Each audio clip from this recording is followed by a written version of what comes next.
Les gars, on a un gros problème avec le Bitcoin et ce problème en question fait actuellement chuter considérablement le prix du Bitcoin et bien entendu ça entraîne l'Ethereum et tout le reste des altcoins, les marchés des cryptos avec lui. Alors aujourd'hui les gars, il faut que je vous parle de ce fameux problème. Il faut que je vous parle de la façon dont ça affecte le prix du Bitcoin et des cryptos, tout ce que vous devez savoir afin que vous soyez prêts pour le prochain mouvement majeur du Bitcoin. Alors les gars, restez par ici du début jusqu'à la fin pour les infos. Bienvenue à tous, je m'appelle Maxime et je vous apporte chaque jour des nouvelles vidéos en français sur les crypto-monnaies en vous apprenant comment vous faire de l'argent sur ce marché. Si vous êtes nouveau sur cette chaîne, alors soyez sûr de vous abonner et d'activer la clochette dès maintenant. Alors, où est-ce qu'on se trouve pour le moment? Ok, parlons un petit peu de ce qui s'est passé ces quelques derniers jours pendant qu'on était absent. Alors, ok, pour commencer, ce que vous pouvez voir ici, c'est qu'après avoir essayé d'atteindre ma ligne rouge juste ici, on a eu une petite chute. La première chute qu'on a pu voir ici, c'était pour atteindre en fait et revenir jusqu'au bord de la boîte orange. Et ici, c'était principalement dû au fait qu'Ethereum, entraînait le Bitcoin avec lui. Étrangement, vous pouvez voir que l'Ethereum a fortement chuté ici. En fait, on a baissé d'environ 8% sur les chandelles de 4 heures. Donc, ouais, c'est quand même beaucoup pour l'Ethereum, en fait, pour un gros altcoin en quelque sorte. Et ce qui a causé ceci, c'est en fait que Vitalik ainsi que la fondation Ethereum ont carrément transféré environ 30 millions de dollars au total. Donc oui, ils ont vendu environ 30 millions de dollars à la fondation Ethereum en elle-même. Et la seule chose à ce sujet qui a provoqué de la panique, c'est simplement qu'on a eu un bilan juste ici. En fait, la fondation Ethereum a tendance à vendre sur le sommet. On voit que c'est le cas généralement. En fait, ils ont tendance à... simplement, c'est pas qu'ils achètent, mais ils ont tendance à vendre au sommet à chaque fois que le prix atteint un sommet local. Et ça a été le cas ici. Après avoir vendu ici, l'Ethereum a commencé à se dégrader sévèrement. Et étant donné qu'ils ont vendu, ça a provoqué un petit peu une réaction en chaîne parce que, étant donné que la fondation Ethereum a vendu, beaucoup d'autres whales ont également commencé à paniquer et à vendre ici parce qu'ils savent que souvent ça signale le sommet. Donc oui, malheureusement la fondation Ethereum ainsi que Vitalik, est-ce qu'il y aurait potentiellement un autre moyen de liquider de leur Ethereum sans semer la panique sur le marché? Ce serait bien d'en trouver un.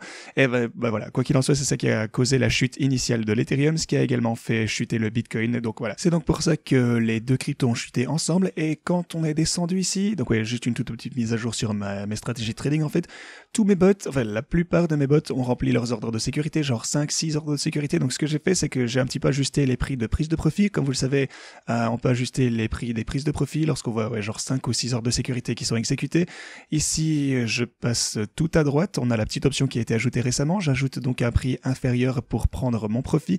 Donc oui, simplement pour que ça sorte de cette situation un petit peu plus rapidement. Donc voilà ce que j'ai décidé de faire.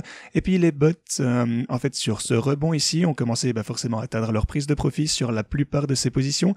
Et ce qu'on a vu alors, c'était davantage de panique sur le marché. Vous pouvez voir qu'après tout ceci, on a recommencé à chuter et on se trouve maintenant à 28 000 $ environ. Maintenant, alors pourquoi est-ce que le Bitcoin a-t-il continué à chuter? Eh bien, d'après le point de vue technique dont on parlait dans ma dernière vidéo, donc on parlait de ce biseau ascendant ou de ce canal un petit peu parallèle, et vous pouvez voir que la chute qui en a résulté a provoqué encore une fois une grosse baisse et puis une petite pompe ici, petite poussée pardon, et maintenant on continue à la baisse. Maintenant la bonne chose c'est qu'on a quelques gros niveaux de support auxquels prêter attention.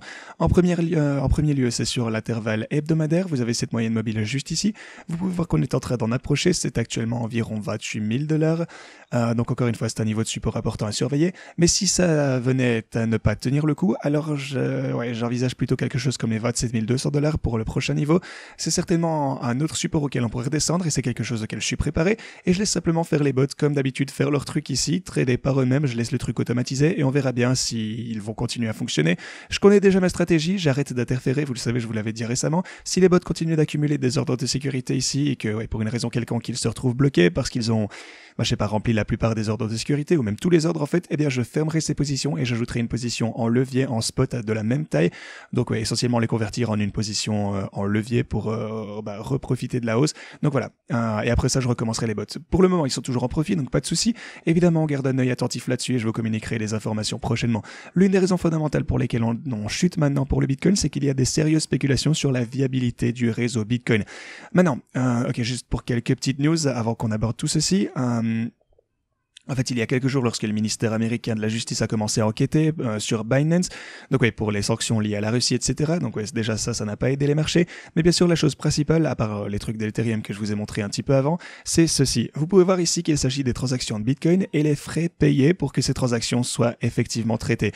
Et le truc, c'est que les gens ont complètement spammé le réseau Bitcoin avec des NFT, différents meme coins, etc. Beaucoup de choses différentes. Et ça a provoqué de la congestion sur les réseaux Bitcoin. Et donc, ouais, c'est devenu extrêmement congestionné, en fait, à tel point que Ethereum a effectivement commencé enfin, plutôt Binance a commencé à arrêter les retraits pour le Bitcoin. Vous pouvez voir qu'on a l'annonce juste ici, et c'est quelque chose de très sérieux, forcément, qui fait peur. On a temporairement fermé les retraits de Bitcoin en raison d'un grand volume de transactions en attente.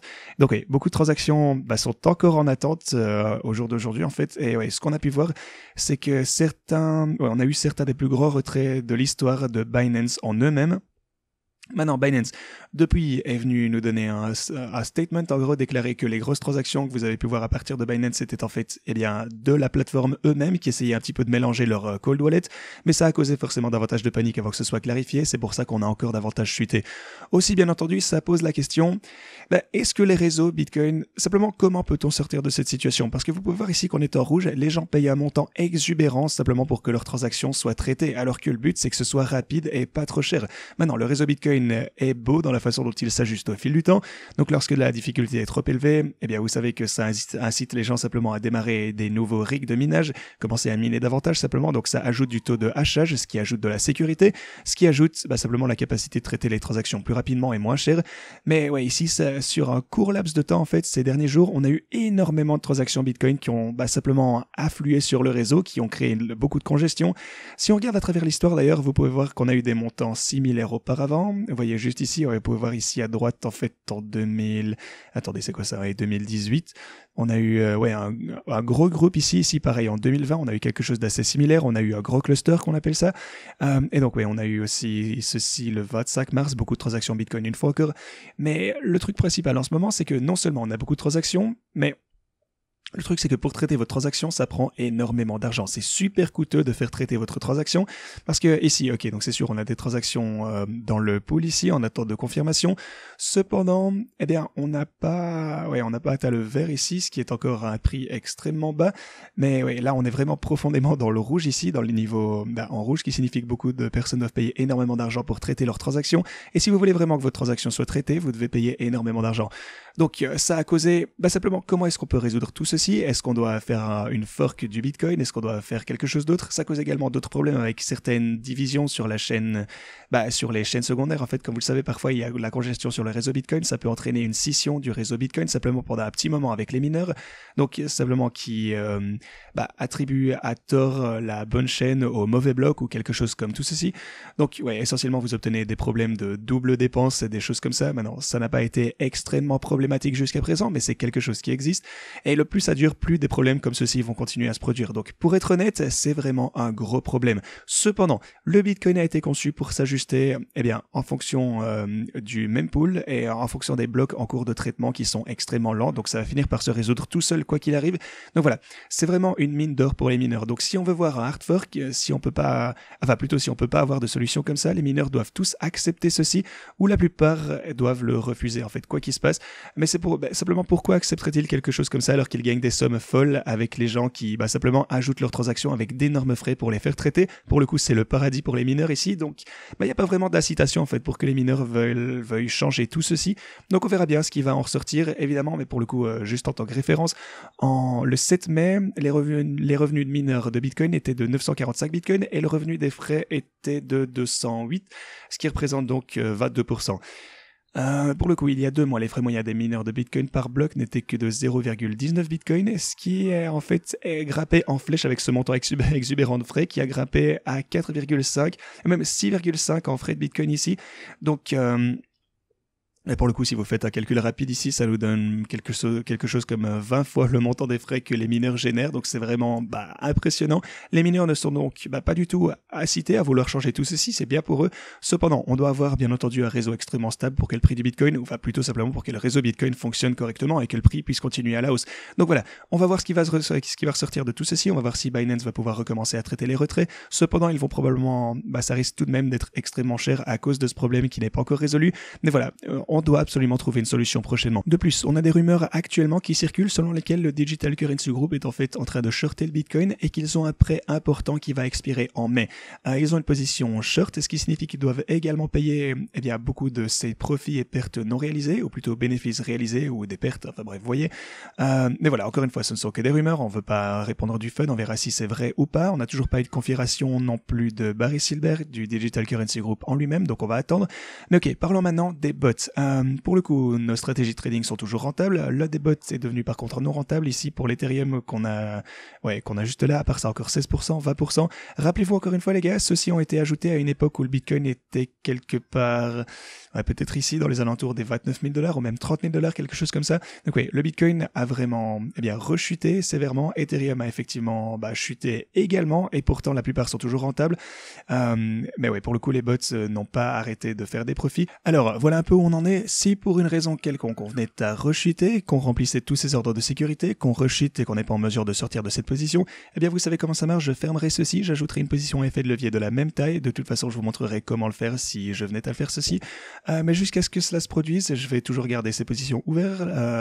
Les bots font toujours du très bon travail de toute façon tant que maintenant. À part ça, les marchés traditionnels ont en fait réaugmenté un petit peu ici au cours des 2 derniers jours de trading en bourse, donc c'est cool. Voilà une bonne chose. Si les marchés traditionnels venaient avoir un dump, par contre, bien sûr, on a un petit peu de mal avec cette ligne de tendance ici, comme vous pouvez le voir. Donc si on devait voir une forte baisse pour les marchés traditionnels, c'est quelque chose qu'on devrait également prendre en considération, étant donné que, ensuite, le Bitcoin va également avoir plus de pression de vente, bien entendu, on n'a pas besoin de ça. Quoi qu'il en soit, beaucoup de pression pour le moment sur le Bitcoin, et je continue de suivre ma stratégie. Quoi qu'il en soit, j'achète les dips, je laisse les bots faire, négocier leur stratégie eux-mêmes, simplement, je m'occupe de la volatilité au court terme, et voilà, je vous tiendrai au courant de tout ceci. Comme toujours, merci beaucoup d'avoir regardé cette vidéo, et à la prochaine.